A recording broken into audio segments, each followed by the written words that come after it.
श्री गणेशाय नमः, श्री सरस्वती नमः, प्रभु श्री रामचंद्राय नमः। आयचे साष्टांग नमस्कार करुणिया देवीचे अपार, स्थवित झाले सुरवर पतंजली होनिया। साष्टांग नमस्कार देवीला घातलेला आहे आणि हात जोडले पतंजली आणि हात जोडून त्यांनी प्रार्थना श्रवण करू लागले। पूर्वी म्हणून दिव्य मंत्र मग आरंभिते झाले स्तोत्र, त्यांचा मंत्राचा अति पवित्र प्रथम तुम्हासी सांगतो। पहिल्यांदा दिव्य मंत्र म्हणत आहे, नंतर स्तोत्र म्हणणार आहे। तेव्हा मंत्राचा भावार्थ अर्थ आपल्याला आणि या ठिकाणी सांगणार आहेत। मंत्र भावार्थ देव नम्र होऊनी बहुता, अनन्य भावे श्रवण करिता, मनती नमो देवी तुझा प्रता, महादेवी तुझा नमो।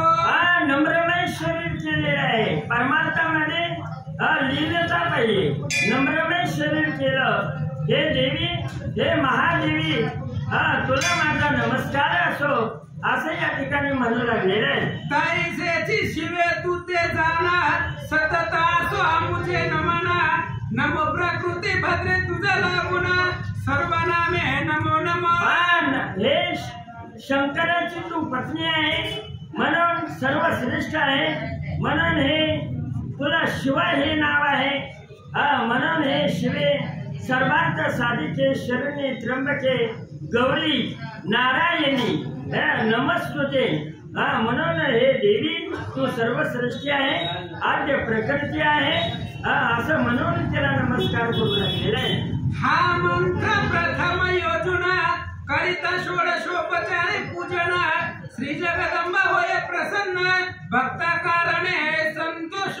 अगोदर 16 प्रकारच्या साहित्यानं देवीची मनोभावे पूजा करावी, देवीच्या पुढे बसावं आणि हात जोडून आणि मंत्र या ठिकाणी आता सांगितलेला। नमो देवी महादेवी शिवाई सत्यम नमः, नमः प्रकृती भद्राई नीता प्रणता स्मतम, अशा प्रकारचा मंत्र म्हणावा। आठवा जे हिरण्य सुक्ता त्याच्या प्रतिमंत्र निश्चित, यथाविधी जो पूजा करीता षोडशोपचारे अर्पणी। किंवा हिरण्य सुक्तातले काही मंत्र म्हणून विधानानं जर देवीची पूजा अर्चा केली आणि मंत्र जर म्हणले तर देवी आपल्याला प्रसन्न होत आहे, अशा प्रकारचं आणि देवीची पूजा अर्चा करून मंत्र वगैरे म्हणावे। तयासी देवी प्रसन्न होता, मानसी इच्छिले देते देता, साधती चारही पुरुषार्थ, रिद्धी सिद्धी सर्वही। असं जर आपण पूजा अर्चा मंत्रयुक्त केली तर देवी प्रसन्न होत आहे भक्ताला, रिद्धी सिद्धी सुद्धा प्राप्त होतात आणि धर्म अर्थ काम आणि मोक्ष हे 4 पुरुषार्थ भक्ताला देत आहे। आईचे मंत्र सिद्धी फळ सांगोना, आता त्याचा स्पष्टार्थ वदेना, ते सर्व ते प्रकाशक म्हणून देवी म्हणती तिज लागी। अशा प्रकारचा मंत्र म्हणावा, त्याचा स्पष्ट अर्थ असा आहे, देव या शब्दाचा अर्थ प्रकाश आणि देवी या शब्दाचा अर्थ प्रकाशक, म्हणून सर्व जगाला प्रकाशक आहे म्हणून तिला देवी असं नाव आहे। सर्व देवाहुनी वरिष्ठ यास्तव महादेवी नाम श्रेष्ठ, शिवाची पत्नी असे स्पष्ट, शिवानाम म्हणून सर्व शक्तीहून सर्वात वरिष्ठ आहे म्हणून तिला सर्वश्रेष्ठ अशा प्रकारचं म्हणतात। वरिष्ठ आहे ती म्हणून महादेवी असं म्हणतात, शंकराची पत्नी आहे म्हणून शिवा असं नाव आहे, अशा प्रकारे सांगतात। ही सर्वाती उत्पन्न करिता मनोनी प्रकृती नाम निश्चित, भद्र म्हणजे कल्याण होत, भद्र नामे करोनिया। सर्व चराचराला, प्राणी मात्राला, मनुष्याला सर्वांना जन्म देते प्रकृती आहे, सर्वांना प्रकृती देणारी अशी ही देवी आहे म्हणून प्रकृती नाव आहे। भद्र म्हणजे कल्याण कल्याण करणारी आहे, म्हणून भद्रा देवी असं हिला नाव आहे. तुझ्या या सर्व नामे करुणा, तुझं कारणे आमुचे नमन, प्रतिनाम मंत्र जपून नमस्कार असो. तुला अनेक नाम आहे, अनेक असणारा तू अवतार धारण केलेला आहे, म्हणून सर्व मंत्रानं नामानं अनेक प्रकारच्या आणि तुला नमस्कार असो असं म्हणतात. मंत्राचा सांगितला स्पष्टार्थ, आता स्तोत्राचा ऐका भावार्थ, श्रवण पठणे कृतार्थ, श्रोता वक्त्यासी कळीजो. अशा प्रकारे मंत्राचा भावार्थ सांगितला. आता स्तोत्राचा स्पष्ट अर्थ आणि स्तोत्र कसं म्हणावं देवीच्या पुढं त्याच्याबद्दल आणि आपल्याला सांगत आहेत. रौद्रा नित्य गौरी धात्री, ज्योत्स्ना चंद्र रूपिणी सर्वत्री, सुखा कल्याण जनयत्री, रीती सिद्धी तुझा नमो. रौद्रा अशा प्रकारचा आता म्हणलेलं स्तोत्र देवीच्या पुढे बसावं आणि दररोज स्तोत्र म्हणावं, मंत्र म्हणावा, पूजा केलीच पाहिजे.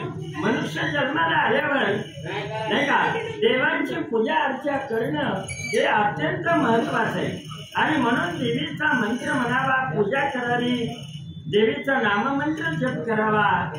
या नवरात्रामध्ये अधिक फळ आहे, कारण हा पर्वकाळ आहे. एकदा जरी उच्चार केला देवाच्या नामाचा तर अनंत पुण्य मिळतं. म्हणून देवीच्या पुढे बसवून अशा प्रकारचं स्तोत्र म्हणावं, देवी त्या भक्ताला प्रसन्न होईल. नैरती पर्वत शोभा शर्वाणी, दुर्गा दुर्गा बारी सारा भवानी, ख्याती कृष्ण धुम्रा सर्व कारिणी, अति सौम्या तुझा नमो. धुम्रा ख्याती हे अति सौम्या तुला नमो नमस्कार असो अशा प्रकारे या ठिकाणी म्हणतात. आती रौद्र जग प्रतिष्ठा, देवी कृती सर्व वरिष्ठा, तुझा नमो सर्वश्रेष्ठ, प्रतिनामी तुझा नमो. तू सर्व श्रेष्ठ आहे, वरिष्ठ आहे, तेव्हा तुला माझा नमस्कार असो असा स्तोत्राचा भावार्थ आहे. सर्व भूतांचे ठाई जाणा, जी विष्णू माया मनती पूर्ण, त्या देवी कारणे नमन आमुच्या असो सर्वदा. त्या स्तोत्राचा भावार्थ आपल्याला सांगायला लागले. सर्व भूत मात्रामध्ये आणि तू या ठिकाणी विराजमान आहे सर्व भूत मात्रामध्ये, म्हणून तुला माझा नमस्कार असो. जी सर्व भूतांचे ठाई, चेतना ऐसे मनती पायी, तिज कारणे लवलाई, नमस्कार असो सर्वदा.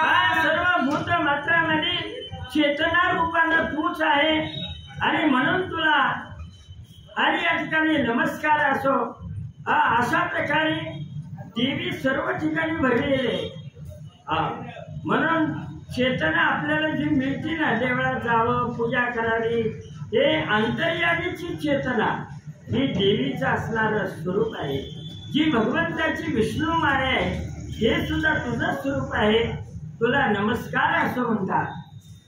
आजी जगदंबा सर्व भूती, बुद्धी रूपे असे निश्चिती, तिच कारणे नमस्कृती, प्रतिमंत्री असो की. सर्व भूत मात्रामध्ये आणि या ठिकाणी बुद्धीच्या रूपानं तुझं वास्तव्य आहे, म्हणून तुला माझा नमस्कार असो.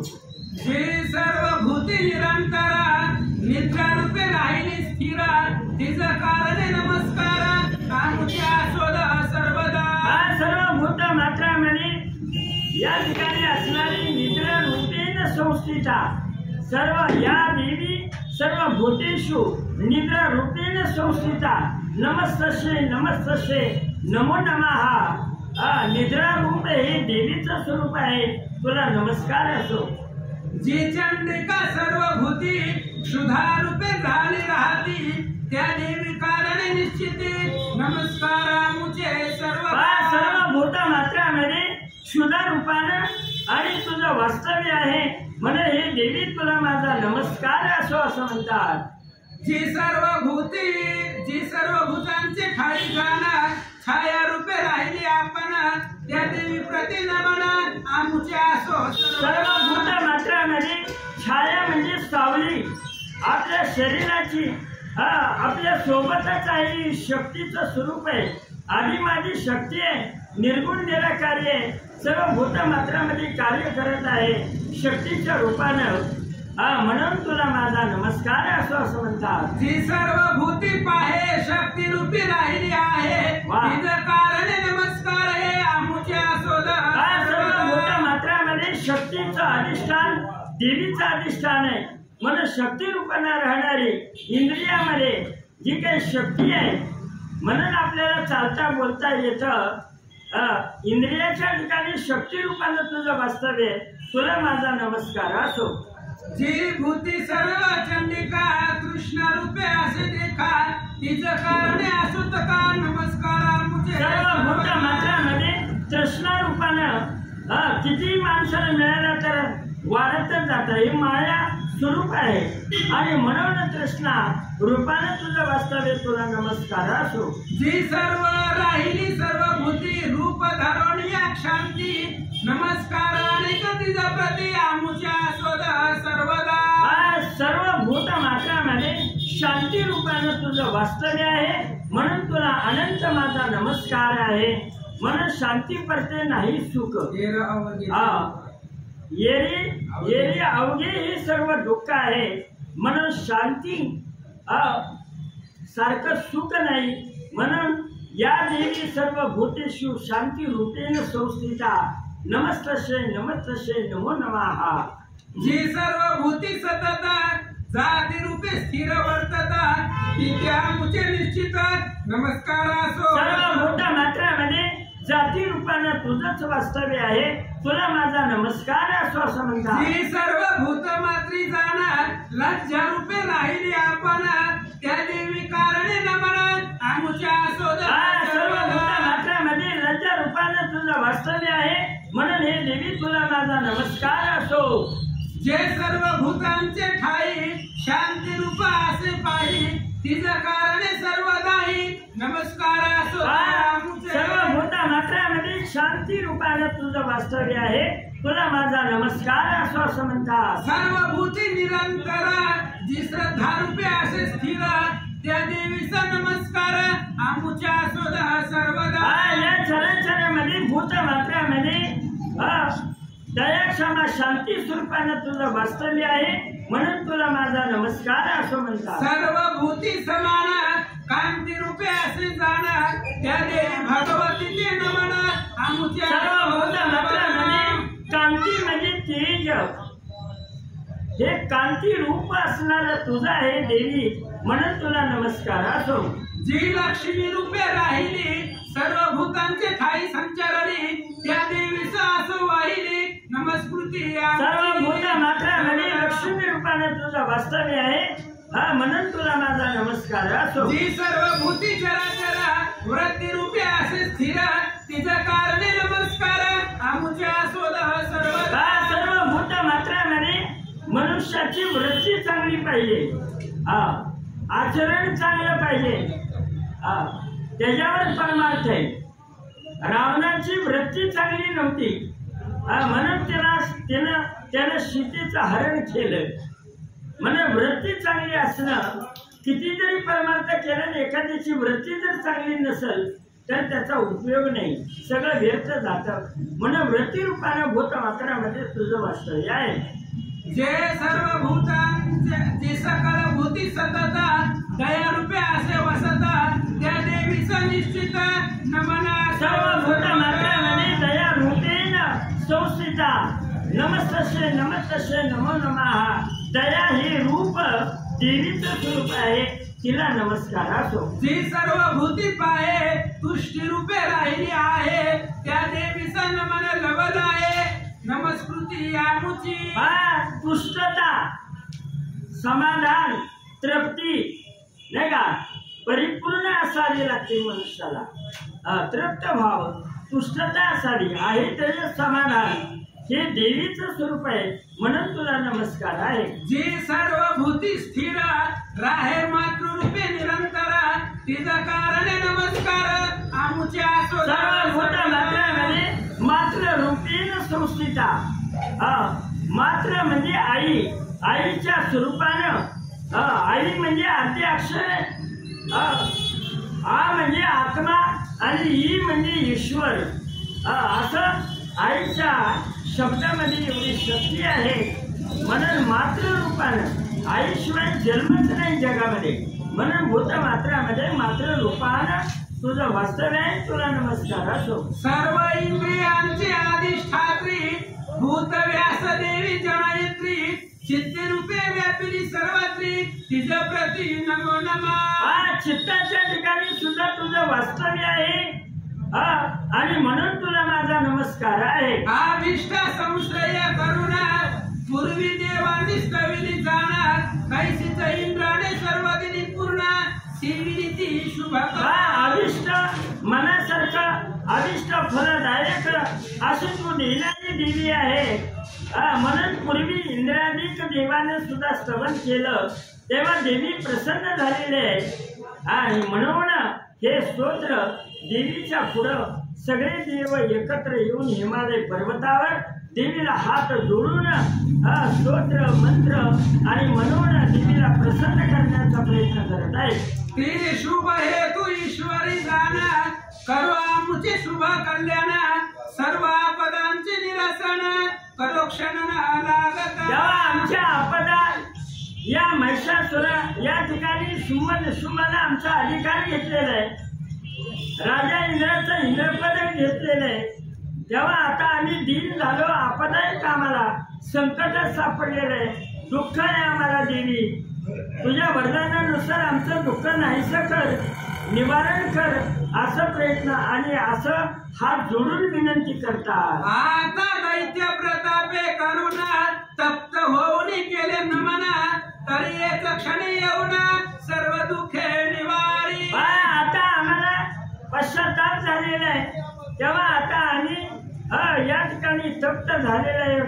तेव्हा आता देवी तुझ्याशिवाय आम्हाला पर्याय नाही. तुला कायेनं वाचेनं मनानं सर्व भावानं शरण आलेलं आहे. तेव्हा आता आमचं दुःख निवारण कर.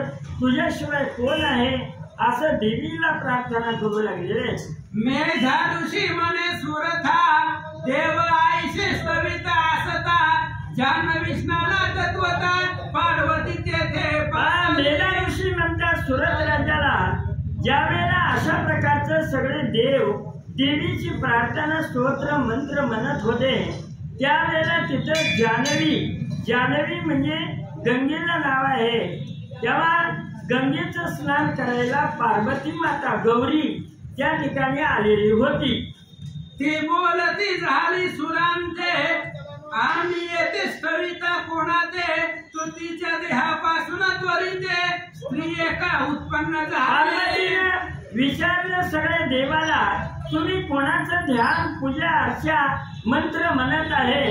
त्यावेळेला पार्वतीच्या शरीरातून एक महान अशा प्रकारची तेजस्वी अशा प्रकारची एक स्त्री निर्माण झाली.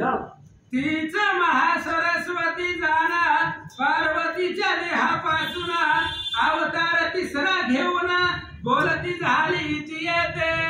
त्यावेळेला पार्वतीच्या शरीरापासून उत्पन्न झाली तीच महासरस्वती जगदंबा तिसरा अवतार घेतला. आई राधा महासरस्वती माता की जय. आणि पार्वतीला म्हणत आहे काय बोलत आहे. मने पार्वती ऐक निश्चिती देव हे माझे स्तवन करती शुंभानी रणक्षिती पराभविले मनोनिया. देवांना म्हणा त्या ठिकाणी सांगत आहे पार्वतीला की सगळे देव या शुंभ निशुंभाने यांचा राज्य घेतला अधिकार घेतला आणि स्वर्गावर स्वारी केली आणि म्हणून हे मला शरण आलेले आहे आणि हे माझं श्रवण करतात असं पार्वतीला सरस्वती देवीनं सांगू लागलेलं आहे. शरीर कोशापासून झाली मनोनी कौशिकी नाम पावली ती लोकी गायली शिवा मनोनी सर्वथा. शरीराच्या पार्वतीच्या शरीरापासून उत्पन्न झाली म्हणून तिला कौशिकी नाव आहे. शिवाची पत्नी झाली म्हणून शिवा अशा प्रकारचं सर्वश्रेष्ठ नाम तिला प्राप्त झालं. आईसी कौशिकी होता उत्पन्न पार्वती झाले कृष्ण वर्ण यास्तव कालिका नाम पाहून हिम पर्वती राहिली. अशी शरीरातून निर्माण झालेली पार्वतीच्या कौशिकी उत्पन्न झाल्याबरोबर पार्वतीचा रंग कृष्ण वर्णाचा झाला, काळा वर्ण झाला आणि हिमालय पर्वतावर कालिका म्हणून तिचं ठाणं झालं आणि जगदंबा म्हणून कालिका देवी या रूपानं या जगामध्ये प्रसिद्ध झालेले आहे. त्यानंतर ती महासरस्वती दिव्य रूप झाली धरिती त्रैलोकी तुझी स्त्री नाही निश्चिती कैसी नाही पाहता. एवढं सुंदर रूप सरस्वतीने घेतलं की ब्रह्मांडामध्ये दुसरी स्त्रीच नाही, सगळा प्रकाश पडला हिमालय पर्वतावर. अशा प्रकारची कथा आहे. श्री गणेशाय नमः, श्री सरस्वती नमः, श्री सीतारामचंद्राय नमः, श्री गुराग्रे नमः. ऐशी कौशिकी होता उत्पन्न पार्वती झाली कृष्णवर्ण वास्तव कालिका नाम पावन हिम पर्वती राहिली. कथेचं अनुसंधान या ठिकाणी असणार आहे की पार्वतीच्या शरीरापासून महासरस्वतीचा रूप धारण केलं आणि हिमालय पर्वतावरती जगदंबा राहिले. यानंतर महासरस्वती तिचं रूप झाली धरिती त्रैलोकी तुझी स्त्री निश्चिती तैसी नाही पाहता हो. आणि त्याच्यानंतर ती महासरस्वती हिमालय पर्वतावरती राहिली. दिव्य अशा प्रकारचं रूप धारण केलं आणि त्या देवी सारखी जगामध्ये दुसरी सुंदर स्त्रीच नाही असं स्वरूपात प्रकट केलं. असे सुंदर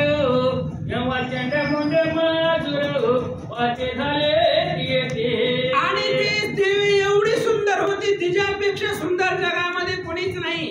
आणि ती देवी त्या असणाऱ्या महासरस्वती हिमालय पर्वतावरती राहत असताना चंड आणि मुंड हे शुंभ निशुंभाचे असणारे सेवक श्रेष्ठ होते. त्यांनी त्या देवीला पाहिलं. शुंभ निशुंभाचे श्रेष्ठ जे प्रज्ञासती महावरित देवीने पाहून यात सांगते झाले शुंभाशी. शुंभ आणि निशुंभ देवी त्या असणाऱ्या शुंभ निशुंभाचे सेवक होती प्रधान वगैरे. आणि त्यांनी त्या महासरस्वतीला पाहिलं पर्वतावरती. जगात अतिशय सुंदर स्त्री त्यांना दिसली आणि ते आपले शुंभ निशुंभ राजाला सांगायला गेले. अत्यंत सुंदर श्रीरत्नाचे मनोहर हिमवंत पर्वतावर दयावरी पाहिले. आणि त्या चंडमुंडांनी सांगितलं राजा त्या हिमालय पर्वतावरती आम्ही असंच गेलतो आणि त्या पर्वतावर गेल्यानंतर एक अतिशय सुंदर अशा प्रकारची स्त्री ते असणारी स्त्री मी आम्ही पाहिली गेली असं सांगतात. तिच्या स्वरूपाची कांती काही दिशा पडली दिसती हिमवंत पर्वतांनी स्थिती शोभविला तियले. आणि त्या देवीचं त्या स्त्रीचं एवढं स्वरूप आहे. तिच्या स्वरूपाचं जे काही उजेड आहे त्या उजेडानं दश दिशा सामावून गेलेले आहेत. हिमालय पर्वत तिनं संपूर्ण उजळून टाकलेला आहे असं ते चंडमुंड सांगतात. कोणाची ती आहे कोण हे न कळे वर्तमान ऐसे सुंदर श्रीरत्न तुझे नाही त्रैलोकी. आणि चंडमुंड सांगू लागले महाराज ती स्त्री एवढी सुंदर आहे. अरे ती स्त्री कोणाची आहे, कोण आहे, कुठली आहे, कुठून आली काही माहिती नाहीये. पण अशी स्त्री एवढी सुंदर जगामध्ये कुठंच नाही असं ते सांगू लागले.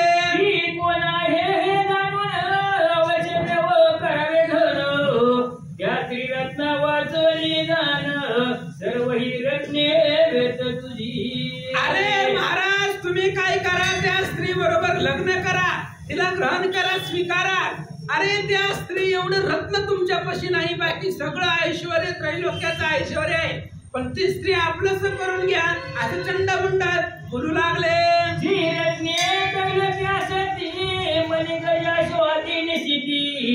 ही सर्व तुझ्यातली शोभती सांप्रत काळी रचना.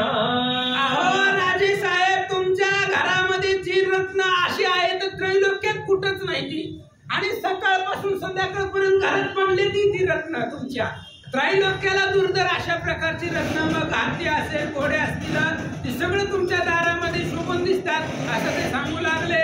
आणि इंद्रापासून रवत हे गजरत्न पारिजात भीतरोही नान उच्च सर्व हरितैसा. आणि त्या इंद्रापासून तू अनेक प्रकारची रत्न आणलेली आहेत. ऐरावत नावाचं हत्ती आहे, ते हत्तीसारखं रत्न आहे. पारिजातक नावाचं झाड आहे, उच्चश्रवा घोडा आहे. अशा प्रकारची रत्न स्वर्गावरनं गोळा केली. ब्रह्मदेवाचे अत्याद्भुत विमान रत्न आणलेत आमच विक्त जे कातिटत तव अंगाने दैत्येंद्रा.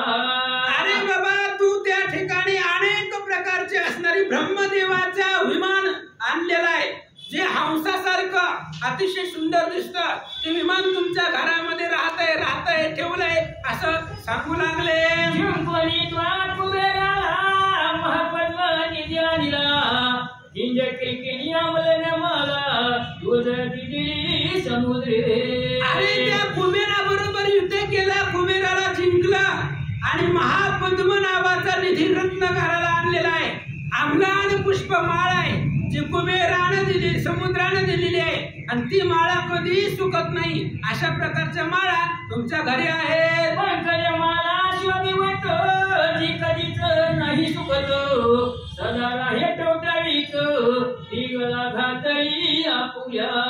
अरे दैत्येंद्र, शुंभा तुमच्या घरी एवढे इस्टेट आहे, त्या समुद्रापासून मिळालेली माळ तुमच्या गळ्यामध्ये आहे, तुम्ही स्वतः घातलेली आहे, जी कधी सुकत नाही, टवटवीत असणारी माळ तुमच्याकडे आहे असं ते चंडामुंडा बोलतात. वरुणाचे चित्र हे दान तुझ्यातही अशा पण सर्वदा ज्यापासून सुवर्ण सृष्टी होत असे की. अरे बाबा, वरुणापासून तू त्या ठिकाणी अनेक प्रकारची रत्न आणलेली आहेत.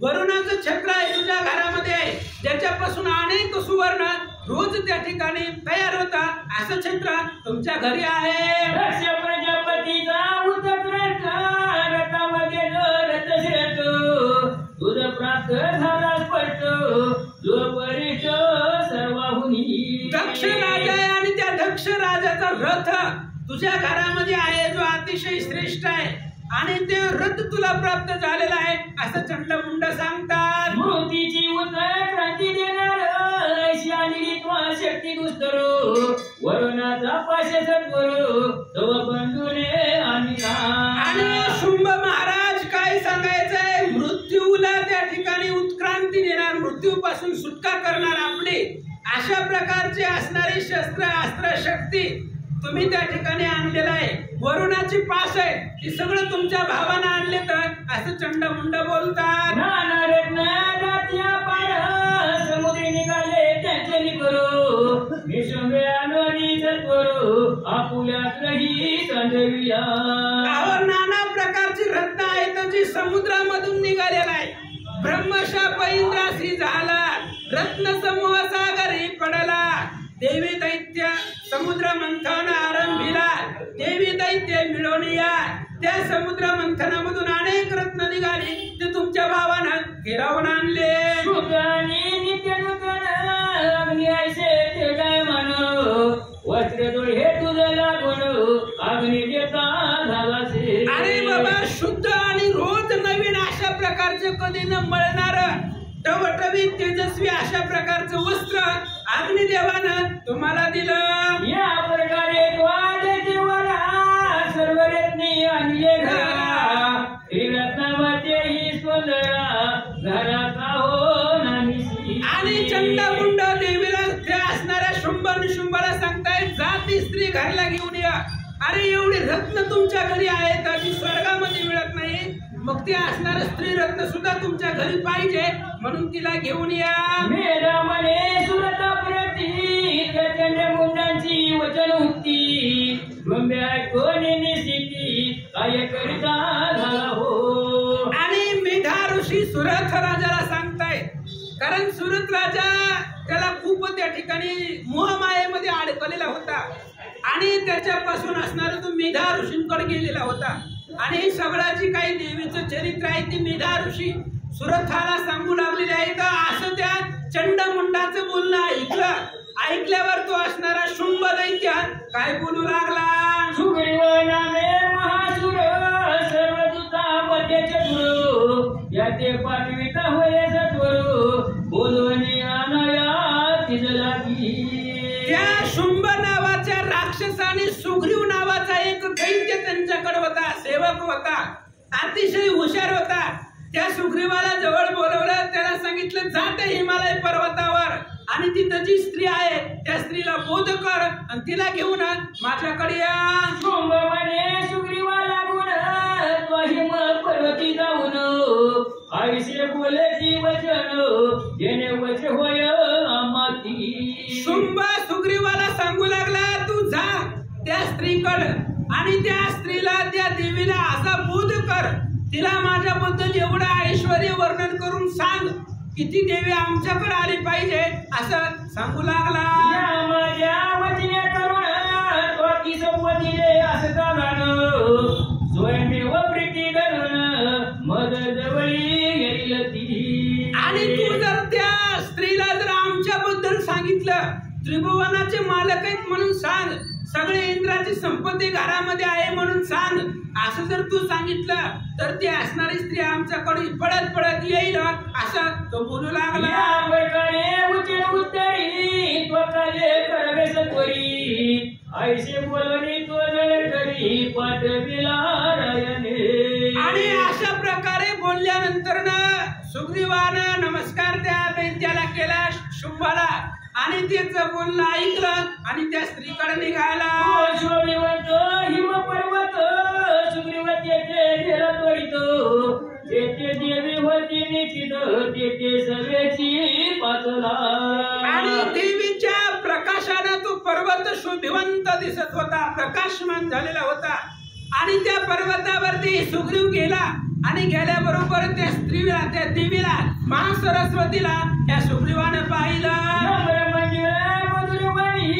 बोलता झाला देवीला गुणी म्हणे ऐक तू कल्याणी तू मी येते आलो असे. आणि गेल्याबरोबर तो अतिशय गोड भाषेमध्ये मंजूळ वाणीनं नमस्कार केला आधी सुग्रीवानं. आणि गोड मंजूळ स्वरामध्ये काय काय बोलतो ऐका.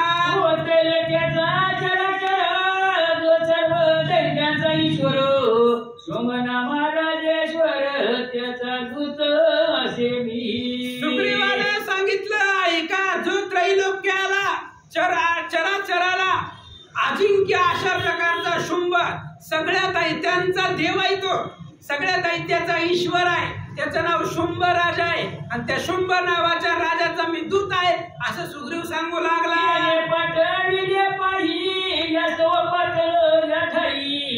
तुझ्या समीप लवलाई त्यांचे वाक्य सांगतो. आणि म्हणून त्यानं मला इथं पाठवलंय, त्या शुंभ नावाच्या राजानं मला इथं पाठवलेलं आहे, त्याचा मी दूत होऊन आलेलो आहे.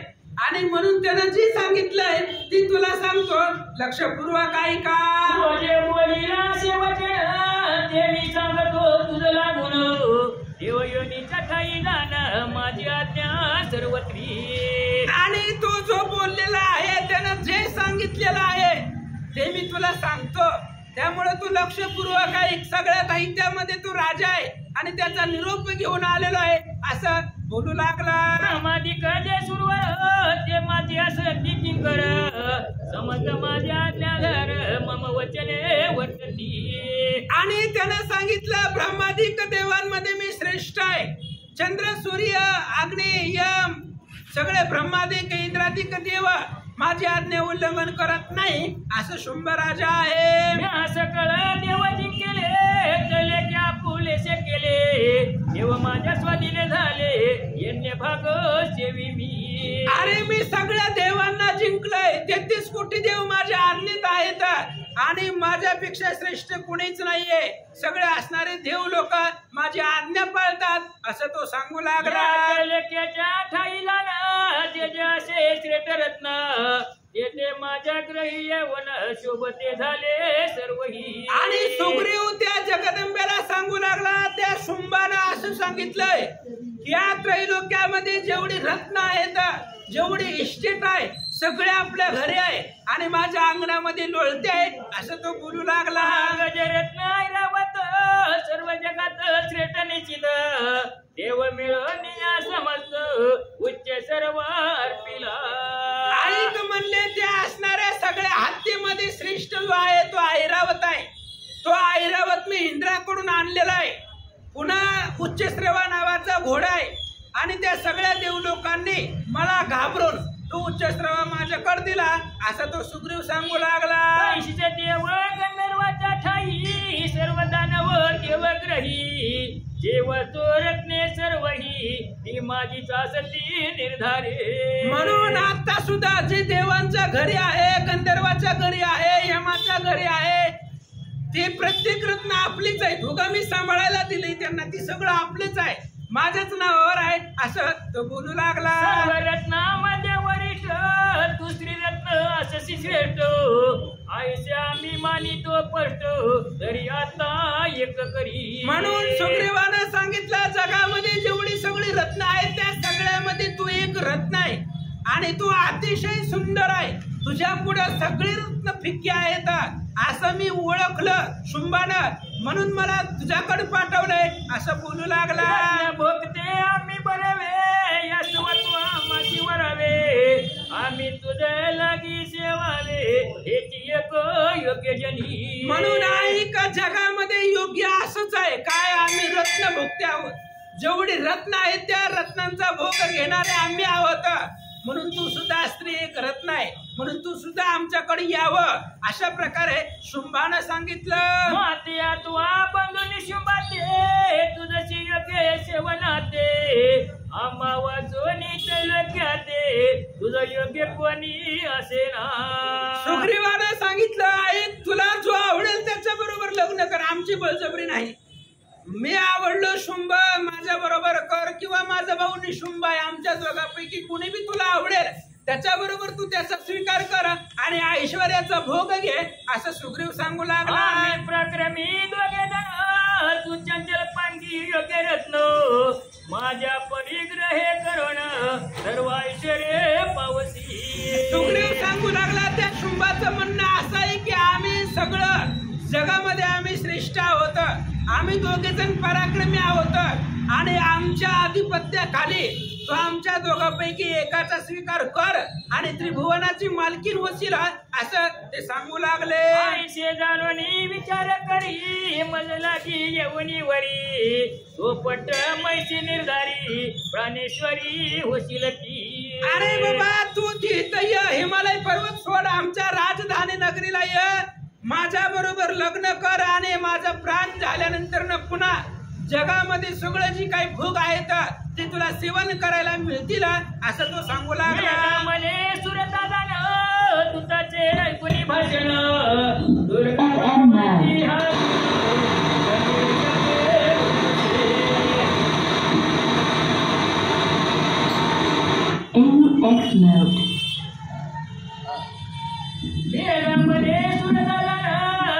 NX mode. दुर्गा भगवती हसून गंभीर शब्दे वदतसे. आणि मेधा ऋषी सुरथराजाला सांगतायत असं त्या सुग्रीवाचं बोलणं ऐकल्याबरोबर देवीनं स्मित हास्य केलं. देवी त्याच्याकडे बघून हसली आणि त्याच्यानंतर जगदंबेनं काय उत्तर दिलं. इच्छा मात्र्य करून ब्रह्मादिक झाले उत्पन्न उत्पत्ती संवार पालन धारण करी जगाचे. तीच जननी अंबा आणि तिच्यापासून हरिहर उत्पन्न झालेली अशी ती जगदंबा आहे. जिच्या इच्छा मात्रेनुसार तिने देवाला जन्मवणारी आणि तिने देवाचं प्रगटीकरण करणारी ही जगदंबा आहे. आणि ती जगदंबा हसली आणि त्या सुग्रीवाला हिरा गंभीरवाणीनं काय उत्तर दिला. जगन्माता भगवती बोलती झाली तुझा प्रती सत्य बोलला शेती आणि त्यावेळेस सुग्रीवानं त्या देवीनं सांगितलं, सुग्रीवाला दूताला म्हणले बघ तू जे बोललेला आहे, तुमचा राजा जो बोललेला आहे ते सगळं सत्य असेल, याच्यामध्ये खोटेपणा काही नाही. राजेश्वर तो शुंभ दैत्यपती असे थोर तैसाची त्याचा बंधू सागर दोघे समर्थ असती आणि त्यावेळेस तसा तुमचा राजाही आहे, तो आता जसं सांगितलं तसा आहे, त्याचा भाऊही तसा आहे. मला तुमच्या पराक्रमाबद्दल तुमच्या पुरुषार्थाबद्दल शंका नाही आहे. अशा पद्धतीने जगदंबा सांगतात राजेश्वर तो शुभ दैत्यपती असे थोर तैसाची त्याचा बंधू सागर दोघे समर्थ असती आणि त्रैलोक्याचा राजा आहे, तो शुंभ आहे. मी त्याच्या पराक्रमावरती काही बोलत नाही, तो असेल. आणि त्याचा भाऊही त्याच पद्धतीने पराक्रमी आहे.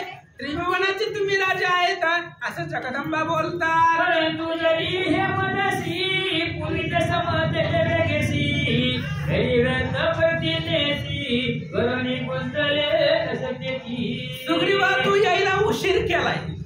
तू जर लवकर आला असता तर मलाही जर आधीच कळलं असतं शुंभ आणि निशुंभ एवढे बलवान आहेत तर मी प्रतिज्ञाच केली नसते. मी आता प्रतिज्ञा केलेली आहे. आता मी अगोदर जर ऐकलं असतं त्यांचं वर्णन तर मी प्रतिज्ञेमध्ये गुंतलेच नसते असं जगदंबा बोलते.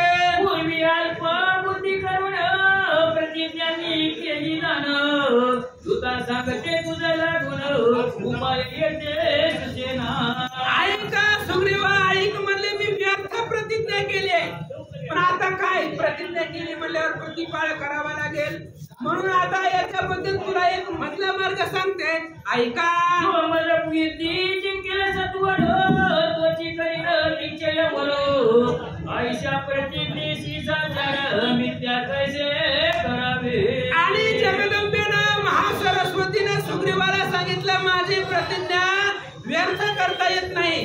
हे बघ, माझी प्रतिज्ञा अशी आहे, जो मला युद्धामध्ये जिंकल, माझ्या बरोबर युद्ध करून जो जिंकल त्याच्या बरोबर मी लग्न करील, अशी माझी प्रतिज्ञा आहे. जगदंबा बोलतात. तस्मात येते येऊन शुंभनी शुंभ दोघे जण शिवरविधी मध्ये जिंकून पाणी ग्रहण करत का. म्हणून त्या शुंभाने शुंभानं इथं यावं, माझ्या बरोबर युद्ध करावं, मला जिंकावं आणि मग मी त्यांचा स्वीकार करील असं जगदंबा सांगतात.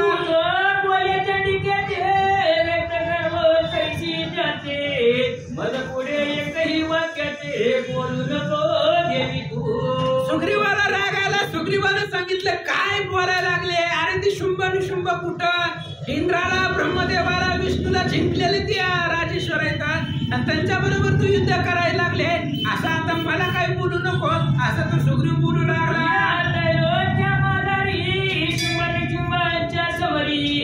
युद्ध करायचा केशरी समर्थ कोणी असे ना. अरे या त्रिभुवनामध्ये त्रैलोक्यामध्ये शुंभ निशुंभाच्या समोर रणांगणामध्ये त्यांच्या पुढे युद्ध करेल असा समर्थ असा बलवान जगामध्ये कुणीच नाहीये. सुग्रीव सांगू लागला. शुंभ निशुंभाचे सेवक त्यांच्या पुढे नाही सन्मुख आयशी शक्ती नाही देत इंद्राजिकांची सर्वथा. अरे बाबा, त्या शुंभ निशुंभाच्या समोर त्यांच्या पुढे युद्धाला उभं राहणं असा जगामध्ये कुणीच योद्धा नाहीये असं सुग्रीव सांगू लागला. हे काय तुझं सांगावे पुन्हा तुझ स्त्री एकटी नाना इंद्राजी सर्व देवगण चैत्य संग्राम दुस्तर. अरे तुला सांगायची काय गरज आहे, तू एकटी स्त्री आहे. तुझ्यापाशी काही सैन्य आहे का, दळ आहे का, काय एकटी एक स्त्री आहे, आपला आहे आणि तुला एवढं सांगायची काय गरज आहे असं तो बोलू लागला. शोभाच्या सन्मुख तू स्त्री कशी राशील देतो आताची मद वाट्याचे सुख माननी चाल शुभांगी. सुग्रीवानं सांगितलं ऐका, शुंभ निशुंभाच्या समोर त्यांच्या पुढे युद्धाला तू टिकू शकत नाही. तू एकटी एक आहे, त्यांच्या पुढे तू काय करणार आहे. त्यामुळं मी जी बोलतोय त्याच्यामध्ये सुख मान आणि ते माझे शब्द ऐकून आत्ताच सन्मानानं माझ्या बरोबर चला. आताची माने करुणी जावे हे आमासी सत्य बलवे केशा कर्जन करुणी घ्यावे मग यावे कशाला. ऐक म्हणले सुग्रीवानं सांगितलं आता मी तुम्हाला न्यायला आलो तर चलावं, पुन्हा मग केसाला धरून वडीत नेल्यावर चांगलं आहे का. आम्हाला बी ती चांगलं वाटणार नाही, तुम्हाला बी अपमानास्पद होणार आहे. त्याच्यामुळं आता मी हात जोडून बोलवतोय, आता सन्मानाने येतोय चला, पुन्हा जर त्या राजाने केसाला धरून वडीत नेला मग कसं वाटल? गौरव नसे जाण वर मरणा होणी अपमान आईचे सर्वज्ञते बोलती. सुग्रीवाने सांगितलं हुशार हुशार वृद्ध वृद्ध लोक सांगताय मान सन्मानाने घ्यायला आल्यावर जावं, पुन्हा जर केसाला धरून वडीत आणलं तर गौरव नाही, त्याच्यामध्ये अपमान आहे आणि तो अपमान मरणापेक्षा सुद्धा गहन आहे. म्हणून आताच सन्मानानं चला असं सुग्रीव सांगू लागला. सोळाची बळी शुंभलान तैसेची निशुंभई बळवान बरी काय करो प्रतिज्ञेसी.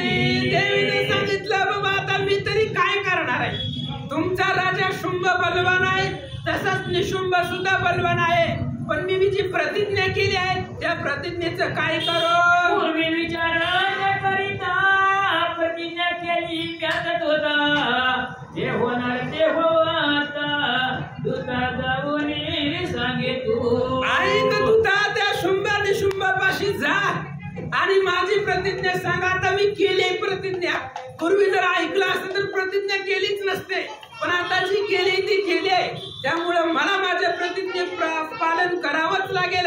तू निरूपण राजाला जाऊन सांग. माझ्या प्रतिज्ञेचे निरूपण जे हे सर्व युद्ध कारण आदरे सेवी जे दैत्याला गुण तो जे युक्त तैसे करो. ही जी माझी प्रतिज्ञा आहे ती प्रतिज्ञा राजाला जाऊन सांग तुमच्या, मग ती जसं करेल तसं त्याला जसं योग्य वाटेल तसं करेल. माझी प्रतिज्ञा अशी आहे, माझ्या बरोबर माझ्या संग युद्ध करून जो जिंकेल त्याचा स्वीकार मी करेन, मग माझ्या बरोबर युद्ध करावंच लागतंय असं राजाला जाऊन सांग. त्याला जो योग्य वाटेल ते करेल. श्रोते हो रे सावधान आता पुढील अध्यायी गाणं धूम्रलोचनाचे हनन तुम्हाला की कथन करू. आणि ग्रंथकर्ते सांगतायत आता ऐका, लक्षपूर्वक ऐका. पुढच्या अध्यायामध्ये धूम्रलोचन नावाचा सेवक प्रधान शुंभ आणि शुंभ त्याला पाठवतील आणि त्या धूम्रलोचनाचं वध जगदंबा करणार आहेत. ऐका सर्व पाय मानसीचे प्रश्न होय धनसुधारारी सर्व हे अध्यायाचं जर ऐकलं वाचलं सांगितलं तर सगळे अपाय संकट नाश पावतात. मनामध्ये जी इच्छा केलेली आहे ती सगळी इच्छा पूर्ण होते, धन संपत्ती दारा सर्व प्राप्त होतो. विद्यार्थी विद्या प्राप्ती हृदयाशी आरोग्य स्थिती मोक्षेशी मोक्षेनी स्थिती प्राप्त याचे होतसे.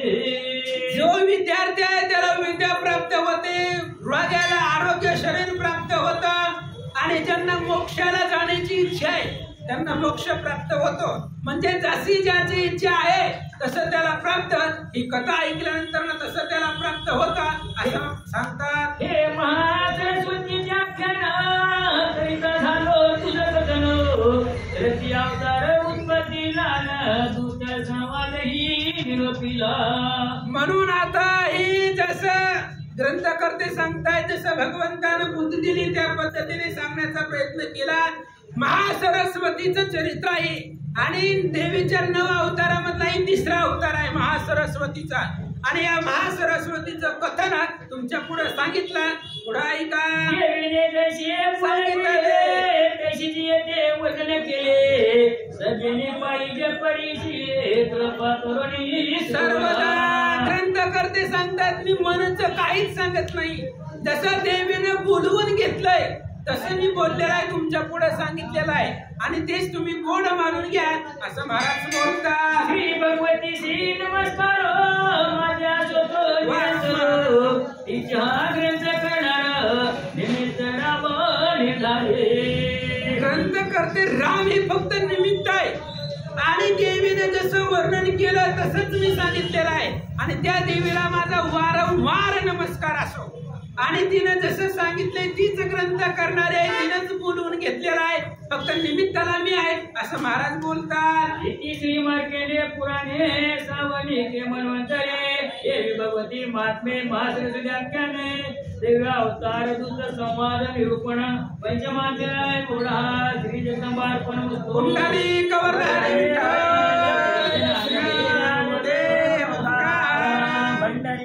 भगवान की जय, अम्बरीश्वर भगवान की जय, आई राधा